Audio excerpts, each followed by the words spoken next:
Monsieur le Président, cher Boyko, Monsieur le Vice-président, cher Tsvetan, et aussi je salue les 3 nouveaux élus, vice-présidents et vice-présidentes. Je suis très content que la maire de Sofia soit élue vice-présidente. Mesdames, Messieurs les représentants des délégations invitées, Mesdames, Messieurs les parlementaires européens, Mesdames, Messieurs les élus du GERB, Mesdames, Messieurs, simplement, chers amis bulgares, je sais que j'ai un peu bouleversé votre organisation aujourd'hui et je voudrais m'en excuser. Mais vous en doutez, mon agenda de président du PPE est très chargé. Il est encore plus ces dernières semaines. Plus tard que tout à l'heure, je m'envolerai pour Budapest et après pour l'Irlande. Mais je tenais à être là, aujourd'hui parmi vous, pour évoquer avec vous plusieurs points qui sont très importants.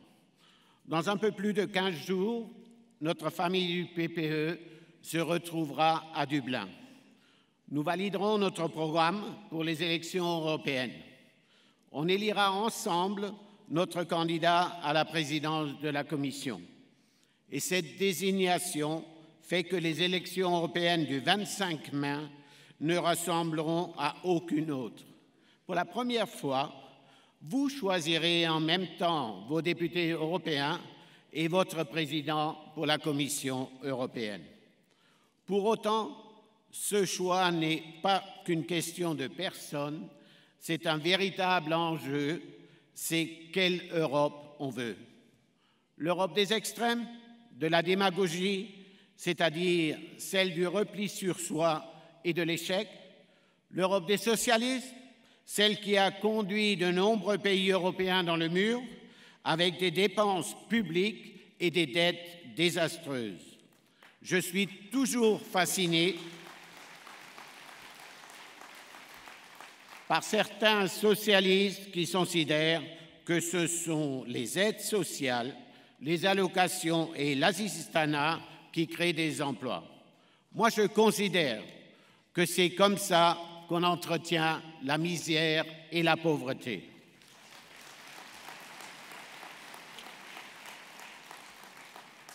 Nous, au PPE, nous voulons une Europe qui rayonne, une Europe des valeurs, de l'emploi, du dynamisme économique, de la croissance solide et durable, une Europe plus harmonieuse et une Europe qui nous protège. J'entends certains dire, même ici en Bulgarie, qu'il faut mettre un terme à la domination du PPE au Parlement. Je cite, « Nous aurions, nous, aggravé la crise ». Est-ce vraiment le PPE qui a aggravé les crises en Grèce, en Irlande, en Espagne, au Portugal, en Bulgarie? Ne serait-ce pas plutôt l'œuvre des socialistes? C'est ce que je peux vous dire.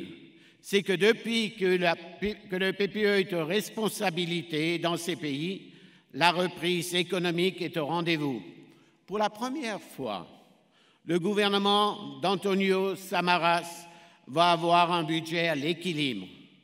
Une première depuis 10 ans. En 2013, au Portugal, le chômage a baissé pour la première fois depuis des mois. En Espagne, les investisseurs étrangers sont de retour.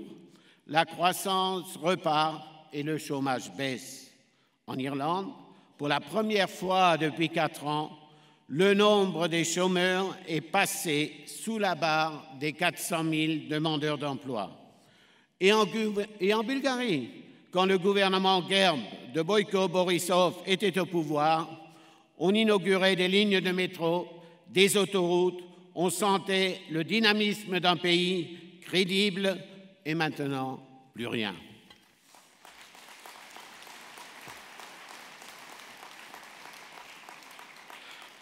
Cher Boyko, je me souviens avec quel courage, quelle dignité tu as remis ton mandat en jeu il y a 1 an. Au lieu de t'accrocher à tes responsabilités, tu t'es comporté comme un grand responsable politique. Tu as préféré redonner la parole aux Bulgares. C'est ça la vraie démocratie.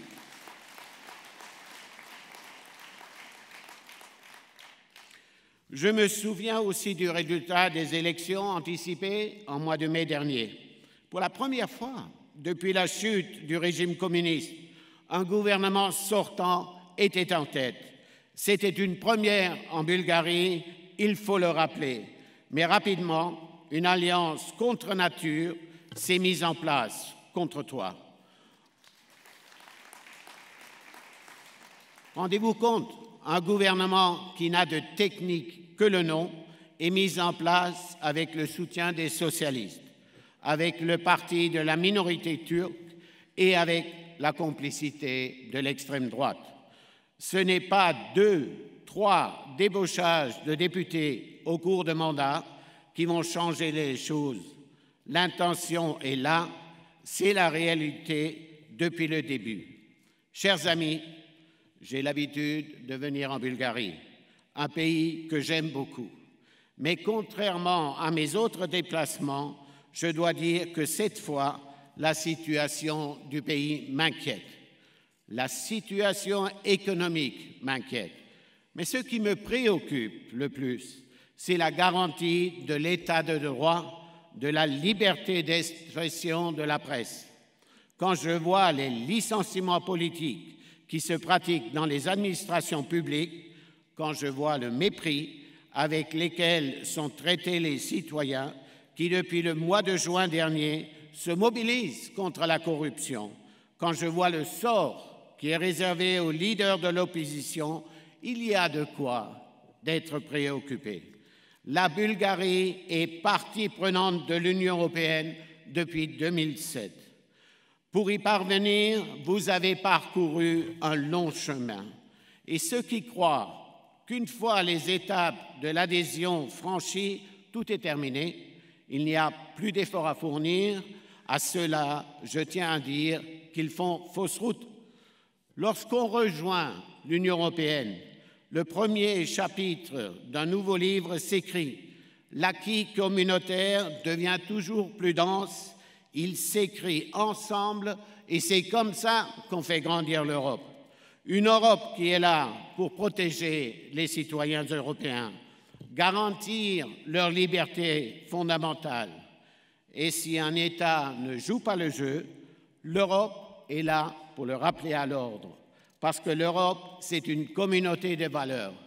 L'Europe n'est pas là pour tolérer que certaines personnes bénéficient de plus de droits que d'autres, qu'une minorité s'enrichisse au mépris des lois sur le dos des autres.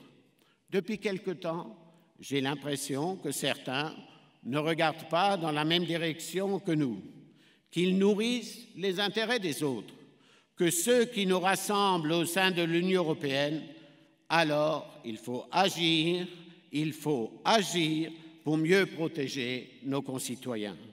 Si j'ai fait cette proposition d'un six-pack pour la justice et le droit, c'est pour cela. Parce que nous devons pouvoir garantir l'indépendance, la transparence de nos systèmes de justice partout en Europe. Je vous donne simplement un exemple qui me vient d'esprit. C'est celui de l'Allemagne. Au moment de la réunification entre la RFA et la RDA, plus de la moitié des juges de l'Allemagne de l'Est n'ont pas été maintenus dans le corps de la magistrature. Pourquoi? Parce que la question de leur indépendance et de leur appartenance au Parti communiste est-allemand s'était posée.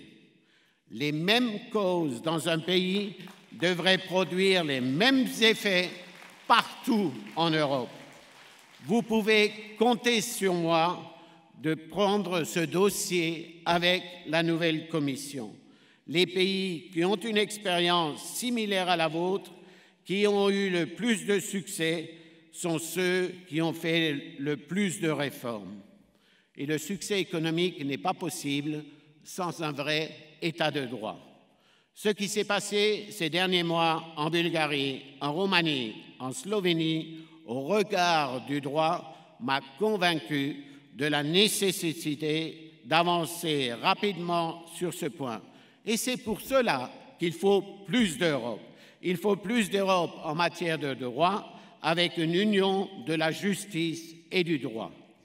Mesdames et messieurs, il faut plus d'Europe.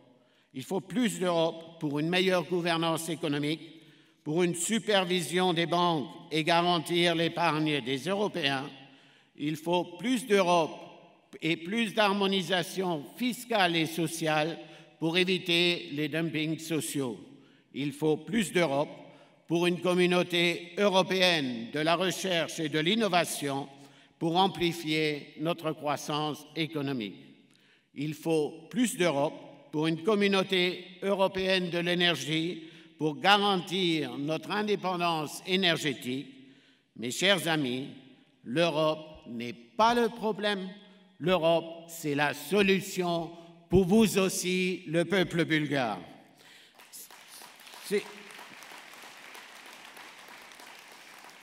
C'est ce que nous allons défendre tout au long de la campagne pour les élections à venir. Ensemble, nous devons nous mobiliser, rassembler nos forces contre le populisme. C'est comme ça que nous arriverons à convaincre, à expliquer notre projet, à rappeler nos valeurs, liberté, la dignité, la transparence et la démocratie. Je lance un appel aux autres partis politiques en Bulgarie qui partagent nos valeurs. Nous devons nous unir parce qu'ensemble nous sommes plus forts et parce que pour réformer, il faut des majorités fortes. C'est ainsi que le PPE restera la première force politique en Europe. Et pour que le PPE soit fort, il doit pouvoir compter sur des partis responsables, des partis comme vous, le GERB. Il en va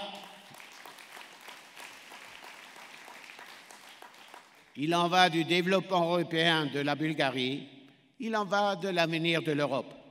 Oui, mes amis, le PPE a besoin de vous, le PPE a besoin du GERB. Je compte sur vous et sur votre détermination, votre unité, votre mobilisation. Vive la Bulgarie, vive l'Europe, vive le GERB et son président.